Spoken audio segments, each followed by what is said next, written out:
बिल्कुल, देखिए अनुपमा, आप हर वो तस्वीर दिखाने की कोशिश कर रही हैं कि भारत की आज तस्वीर किस तरीके से बदली है, और मैं फिलहाल ग्राउंड जीरो पर मौजूद हूँ और ये बताना चाहूंगी कि भारत देखिए किस तरीके से विश्व गुरु बन के उभरा है। और मेरे ठीक पीछे आप देख पा रहे हैं, क्योंकि हम मेजबान हैं, हम होस्ट हैं, हमने अपने राष्ट्रीय अध्यक्षों के लिए जो वर्ल्ड लीडर्स यहाँ पर आ रहे हैं उनके स्वागत के लिए तमाम तैयारियां कर ली हैं। दिल्ली पूरे तरीके से तैयार है, लेकिन भारत को, प्रधानमंत्री नरेंद्र मोदी को इस विश्व मंच से क्या कुछ मिलेगा, क्या कुछ सार्थक चर्चाएं होंगी, इस पर चर्चा करने के लिए विक्रांत, मेरे सहयोगी, जो सीनियर सहयोगी हमारे साथ लगातार जुड़े हुए हैं, इनसे हम जानने की कोशिश करेंगे कि ये जो विश्व मंच भारत में सजा है, इसे हम आज कहीं ना कहीं सेंटर ऑफ पॉलिटिक्स भी कह सकते हैं, क्योंकि ये भी कहा जा सकता है कि 29 देशों का जो समीकरण होगा या समावेशी सोच जो भारत की रही है या प्रधानमंत्री नरेंद्र मोदी की रही है, उसे हम दूसरे देशों को राह जरूर दिखाएंगे। लेकिन दो बड़े पॉइंट, क्या दो बड़े संदेश आज भारत देगा जब G20 की शुरुआत? सबसे पहली बात जो दिखाई दी आज आते हुए, वो उसका जिक्र करना बहुत जरूरी है। बहुत बड़ा महाआयोजन हो रहा है G20, दुनिया के सबसे शक्तिशाली देश यहाँ पर उनके राष्ट्रीय अध्यक्ष पहुंच रहे हैं। दिल्ली वालों ने बहुत सहयोग किया और दिल्ली में मैंने कहीं पर भी ट्रैफिक नहीं देखा, और पुलिस ने और जो सरकार ने अपील की थी वो कारगर दिखाई दे रही है। अब आते हैं हम G20 पर। ये इस समय हम लुटियन दिल्ली के जोन में खड़े हैं। इससे थोड़ा सा अगर हम आगे जाएंगे ITO की तरफ, तो वहां के बाद अब ट्रैफिक बंद करना यानी रेस्ट्रिक्शंस लगाई गई हैं। इस G20 से सबसे बड़ी बात कि 15 से ज्यादा बायलैटरल मीटिंग करेंगे प्रधानमंत्री, तो इससे दिखाता है बाइडेन आज वो यहां पर पहुंचेंगे। रात को पहुंचने के तुरंत बाद उनकी प्रधानमंत्री नरेंद्र मोदी के साथ बायलैटरल मीटिंग होगी। और एक चीज ये समझिए कि 2008 में G20 का गठन हुआ था, और 2008 में जिस समय सबसे बड़ी चुनौती आई थी, और ये G20 को बनाया इसलिए गया था कि दुनिया की जो चुनौतियां हैं उनका किस तरह से मिलकर सामना किया जाए। तो G20 बनी थी, उस समय बहुत बड़ी आर्थिक मंदी आई थी। G20 ने मिलकर उसका सामना किया, क्योंकि G20 की अगर हम आबादी की बात करें तो दुनिया की बड़ी आबादी और GDP का बड़ा हिस्सा इन्हीं G20 के 50% हिस्सा। बिल्कुल विक्रांत, तो ये कहना गलत नहीं होगा जब प्रधानमंत्री नरेंद्र मोदी ये कहते हैं कि हमने दूसरे देशों के लिए, क्योंकि हम मदर ऑफ डेमोक्रेसी हैं, हमने मॉडल ऑफ डाइवर्सिटी के दरवाजे दूसरे देशों के लिए खोल दिए हैं, तो इसके मायने कितने ज्यादा बन जाते हैं जब हम इतना बड़ा आयोजन तमाम राष्ट्रीय अध्यक्षों के लिए करते हैं। देखिए, बिल्कुल वसुदेव कुटुंबकम भारत की हमेशा से रीति नीति रही है, और आज जब पूरा G20 हो रहा है, G20 के हर बोर्ड पर, मैं अपने विजय विमल से कहूंगा वो दिखाएं, हर बोर्ड पर वसुदेव कुटुंबकम आपको लिखा हुआ दिखाई दे रहा है। ये इसीलिए दिखाई दे रहा है कि पूरी दुनिया को हम अपना घर मानते हैं, एक है पूरी दुनिया, और प्रधानमंत्री नरेंद्र मोदी जिस तरीके से इस मामले में लीड लेते हुए दिखाई दे रहे हैं, उसी का आज परिणाम है कि G20 में इतना सफल आयोजन, तमाम देशों के राष्ट्रीय अध्यक्ष यहाँ पर पहुंच रहे हैं। और इस समय दुनिया के सामने जो बड़ी चुनौतियां हैं उस पर मंथन तो हो गई, साथ ही साथ 15 से ज्यादा देशों के राष्ट्रीय अध्यक्षों के साथ बायलैटरल मीटिंग भी होगी। तो बड़ा आयोजन है, 1.5 दिन तक करीब ये सारी बैठकें चलेंगी। 10 तारीख की दोपहर तक ये सारी बैठकें चलेंगी, और उसके बाद जो चीजें सामने आएंगी उनको लेकर सरकार अपना रुख भी साफ करेगी, क्योंकि जब ये सारे राष्ट्रीय अध्यक्ष बैठेंगे कई चीजों पर सहमति बनेगी। कई चीजें, एनवायरमेंट को लेकर भारत बहुत कोशिश कर रहा है, अफ्रीकन यूनियन को लेकर भारत कोशिश कर रहा है कि G20 का वो हिस्सा बने, उसको सफलता भी मिलती दिख रही है। तो भारत एक तरह से वैश्विक गुरु की भूमिका में इस मामले में दिखाई दे रहा है। तो ग्लोबल लीडर प्रधानमंत्री नरेंद्र मोदी, भारत वैश्विक गुरु के तौर पर उभरता हुआ नजर आ रहा है। लेकिन अगर मैं ग्लोबल साउथ की बात करूं, भारत ने ग्लोबल साउथ को जितना सपोर्ट किया, और भारत प्रधानमंत्री नरेंद्र मोदी के नेतृत्व में ग्लोबल साउथ की जो आवाज बना है, उसके हम किस तरीके से मायने निकाले, और आगे किस तरीके से उसके भविष्य में हम देख सकते हैं प्रारूप हो सकते हैं? देखिए, एक चीज हम सब जानते हैं कि प्रधानमंत्री नरेंद्र मोदी लगातार ये कह रहे हैं कि अब आने वाली सदी भारत की है, रीजनल ताकतों की है। जो छोटे छोटे समूह थे, जो विकासशील देश या विकसित होने की राह पर आगे बढ़ रहे थे, उन देशों का अब समय आ गया है, और उन देशों को मिलकर बड़ी मजबूती के साथ अपना काम करना होगा। उसी दिशा में बढ़ते हुए हम दिखाई दे रहे हैं, और जिस तरीके से देश की सबसे बड़ी अर्थव्यवस्थाओं में अगले 2-3 सालों में होने की बात की जा रही है, भारत उसमें शुमार हो जाएगा। तीसरी अर्थव्यवस्था तक कहा जा रहा है कि भारत पहुंच सकता है। तो इन सब चीजों को देखते हुए भारत की अब ये कोशिश है कि जो एक वर्ल्ड लीडर के तौर पर उसे करना चाहिए, चाहिए वही चीजें वो करते हुए दिखाई दे रहा है। फिर चाहे वो ग्लोबल वार्मिंग का इश्यू हो, एनवायरमेंट का इश्यू हो, या फिर आर्थिक अपराधियों का जो इकोनॉमिक ऑफेंस जिस तरीके से टेक्नोलॉजी के इस्तेमाल के साथ बढ़ा है उन पर लगाम लगाने का मामला हो, तमाम ऐसी चीजें हैं जो इस समय पूरी दुनिया के सामने चुनौती बना हुआ है। तो किस तरीके से G20 के देश इन सब में मिलकर अपनी भूमिका को सार्थक तरीके से रख सकते हैं, और न्यूज 18 इंडिया यही चाहता है कि दर्शक जो है वो एक एक तस्वीर G20 से जुड़ी हुई देख सके, और इसीलिए लगातार ग्राउंड जीरो पर हमारे सहयोगी मौजूद है। मैं लौटूंगी मोनिका आपके पास, लेकिन देखिए G20 सम्मेलन में आ रहे मेहमानों के स्वागत के लिए पूरी दिल्ली तैयार है। जामा मस्जिद का इलाका हो या फिर नई दिल्ली का, सुरक्षा हो या फिर सजावट, हर तरह से दिल्ली विदेशी मेहमानों के लिए तैयार है। तिरंगे के रंग की रोशनी में दिल्ली पूरी तरह से सजी हुई है। ये तस्वीर आपको दिखा रहे हैं राजधानी दिल्ली के दिल कहे जाने वाले ये इलाके, नई दिल्ली का ये पूरा इलाका देखिए किस तरीके से सजा हुआ है। दुल्हन की तरह पूरी दिल्ली को सजाया गया है। विदेशी मेहमानों के लिए पूरी तरह से दिल्ली तैयार।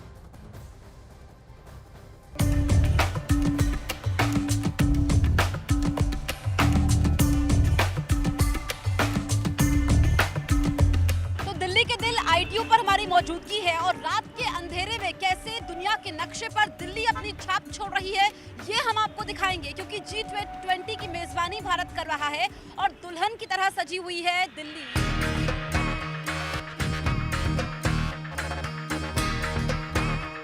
तो हम रुक कर रहे हैं राजघाट की तरफ और कैसे यहाँ पर खूबसूरत तरीके से दिल्ली को सजाया गया है। ये फाउंटेन आप देख सकते हैं, ये किस तरीके से तिरंगे के रंग में ये फाउंटेन है।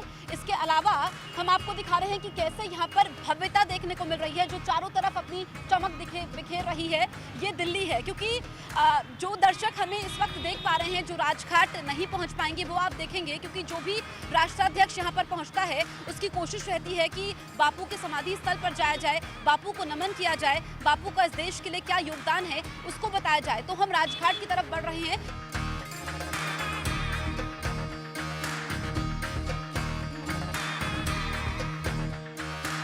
अतिथि देवो भव, ये हमारा नारा है और मेहमानों को भगवान का दर्जा दिया जाता है, तो कोई कमी ना रह जाए उनके सत्कार में, लेकिन साथ ही साथ हमारे इतिहास को विदेशी मेहमान समझ पाए। तो हम लोग राजघाट पहुंचने वाले हैं और आप देखेंगे कैसे यहाँ पर ये खूबसूरत लाइटिंग की गई है। ये पेड़ों के ऊपर आप लाइट देख पा रहे हैं। पूरी दिल्ली इस वक्त जगमगा रही है, पूरी दिल्ली इस वक्त चमचमा रही है, पूरी दिल्ली इस वक्त हर तरफ रोशनी बिखेर रही है, पूरी दिल्ली दुल्हन की तरह सजी हुई है। ये अलौकिक दिल्ली है, ये खूबसूरत दिल्ली है, ये बदली हुई दिल्ली है, ये आज की दिल्ली है, ये विदेशी मेहमानों के लिए दिल्ली है, ये मेजबानी के लिए दिल्ली है। G20 समिट जिसमें वैश्विक मंच पर भारत की भूमिका बढ़ी है, विश्व पटल पर भारत ने एक अलग छाप छोड़ी है। और जब दुनिया के कोने कोने से मेहमान यहाँ पर पहुँच रहे हैं, 25 से ज़्यादा देशों के डेलीगेट्स यहाँ पर पहुँचेंगे, तो कैसे उनका वेलकम किया जाएगा, कैसे दिल्ली की सड़कों पर एक मेगा इवेंट होगा, इसकी छाप यहाँ पर छोड़ी जा रही है। इन तस्वीरों के जरिए आप समझ सकते हैं, आप देख सकते हैं कि कैसे हर तरफ यहाँ पर लाइट्स हैं, लाइट्स की रोशनी है और ये तैयारी की गई है। अगर आप सड़कें देखेंगे तो चमचमाती सड़कें हैं, यहाँ पर हरियाली का काफ़ी ख्याल रखा गया है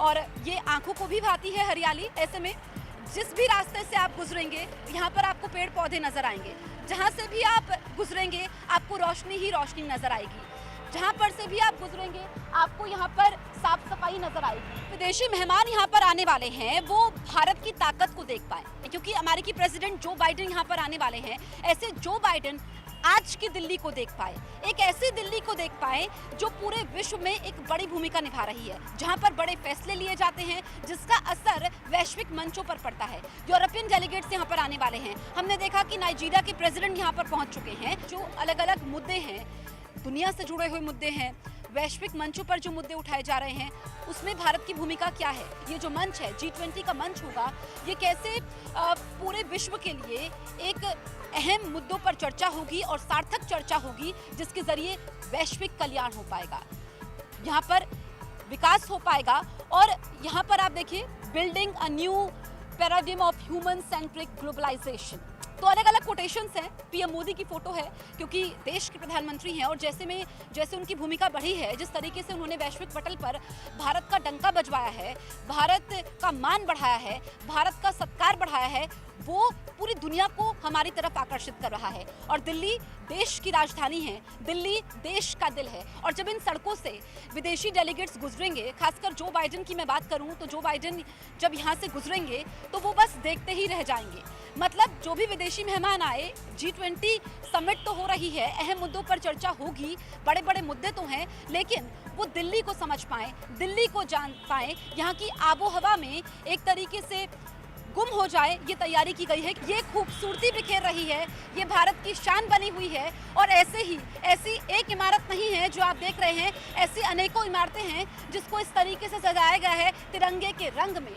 हमारे ये आप देख लीजिए कि जो हमारी भारत की आन बान और शान है, हमारा तिरंगा, उसको समेटे हुए ये इमारत है। और ऐसे में ये G20 का लोगो यहाँ पर है और ये आज की सबसे खूबसूरत तस्वीर है। ये अनेकों यहाँ पर इस तरीके की इमारतें हैं जहाँ पर तिरंगे के रंग में इसको सजाया गया है, क्योंकि तिरंगा जो कि भारत का मान बढ़ा रहा है, भारत का सीना गर्व से चौड़ा कर रहा है और यहाँ पर भारत का डंका बजवा रहा है। पूरी दुनिया भारत का लोहा मान रही है, पूरी दुनिया भारत को सलाम कर रही है। और इसी को समेटे हुए ये दिल्ली है, देश की राजधानी है जो कि मेजबानी कर रही है G20 की। विदेशी मेहमान यहाँ पर हैं और जब ताकतवर देशों के राष्ट्राध्यक्ष मौजूद रहेंगे तो कैसी दिख रही है दिल्ली, ये हम दिखा रहे हैं। ITO पर हम लोग मौजूद हैं और यहाँ पर आप देखेंगे सारे सरकारी दफ्तर यहाँ पर मौजूद है, ऊंची ऊंची इमारतें हैं। अभी आपको थोड़ा ट्रैफिक तो नजर आ रहा होगा, लेकिन जिस वक्त मेजबानी हो रही होगी, समिट चल रही होगी, उस वक्त यहाँ पर ट्रैफिक नहीं होगा। लेकिन क्योंकि सरकारी दफ्तर बंद रहने वाले हैं, ऐसे में लोग अपनी गाड़ियों से निकल नहीं पाएंगे, जिनको जरूरी होगा वो मेट्रो का इस्तेमाल करेंगे। लेकिन किस तरीके से ये खूबसूरत लग रही है, वेलकम G20 डेलीगेट से आप देख सकते हैं अलग अलग देशों के यहाँ पर ये झंडे लगाए गए हैं, क्योंकि जो G20 के मेंबर्स हैं उन देशों के यहाँ पर झंडे हैं। और इसके अलावा जैसे कि नाइजीरिया के प्रेसिडेंट पहुंचे हैं, तो जो भारत के मित्र देश है उनको स्पेशल इनविटेशन दिया गया है, उसके लिए वो लोग यहाँ पर पहुंच रहे हैं। ऐसे में जो सदस्य देश है उनके झंडे आप देख सकते हैं। भारत बिल्कुल पूरी तरीके से तैयार है। बहुत समय से ये तैयारियां चल रही थी, लेकिन अब सारा काम पूरा हो चुका है। अब तो बस इंतजार हो रहा है कि सारे डेलीगेट्स यहाँ पर पहुंचे।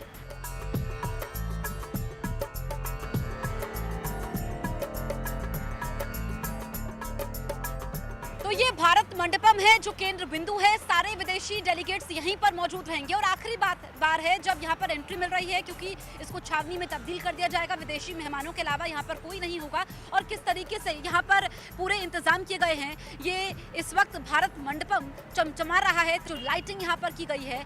और ये यहाँ पर वैसे भी अभी ट्रैफिक कम है, लेकिन आगे तो लोग यहाँ पर आ ही नहीं पाएंगे। आप सिर्फ टीवी के माध्यम से, हमारे माध्यम से भारत मंडपम को देख पाएंगे। और ये वो रास्ता होगा जहाँ से विदेशी मेहमानों का काफिला गुजरेगा, क्योंकि प्रगति मैदान में ये भारत मंडपम है जो भारत की संस्कृति को समेटे हुए है, भारत की परंपराओं को समेटे हुए है। यहाँ पर नटराज की बड़ी सी मूर्ति लगाई गई है जो आकर्षण का केंद्र है। ये फाउंटेन आप देख सकते हैं और ऐसे जो ये फव्वारे हैं पानी के, ये अपनी छटा बिखेर रहे हैं।